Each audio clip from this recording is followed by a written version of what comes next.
Sí, Mari Paraco, según mí, no da mucho conocido y fue cotado de una decisión de juez día 26 de junio último de hoog beroep. Juez dicta que o governo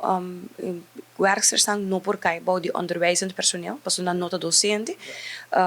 e que o governo minister que da paga não, mientras que a lei não wordo cambiar de exploitatiekosten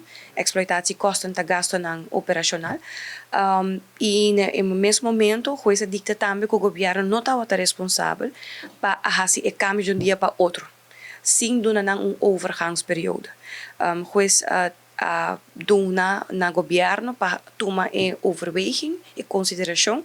de doen na escola een tegemoetkoming na financieramente para ano 2020 e 2021 para toch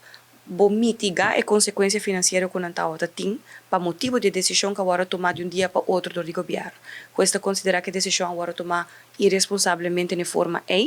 pero sim com base jurídico PT. No momento aqui financiën está sendo o trabalho necessário para o qual é berekeningen que nós também comester para nos pôr duna de conhecer na stichting que o governo tem que pagar não e sei nos pronto lo urinan também informaram e nós temos que viaje mais de begroting, após isso aqui nós temos placa que nós temos begroot com nós também komen tegemoet. E outra discussão que nós temos e esse é nosso papel que a stichting mês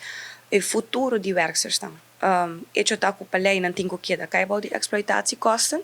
miteri para que o begin te de impressão que werksters aan ding sector público tem outro tipo de contrato que está mais beneficioso, lo qual como bem encontrado em sector público, em governo, maioria werksters não work no pay, qual tampouco não dá fair. Que men eigenlijk landelijk nós temos que bem com manejo de kiko outro hogeschool, tá hasi petição para outsource e trabalho. Nós agora que não junto com o DRH tem preparação de advies para manejo novo de werksters para toda escola na Aruba, não somente escola, de caso aqui para toda escola, professora, hecho como bem encontrar tanto contrato no work no pay também tem governo não tá fair, persona vira malo e tá vai casa sem pago, trabalho que tá de forma de envergadura, intensividade físico hobby grande,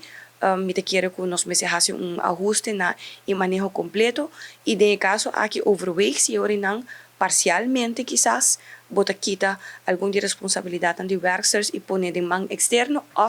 bota bem invertir hoje em dia tem aparato moderno também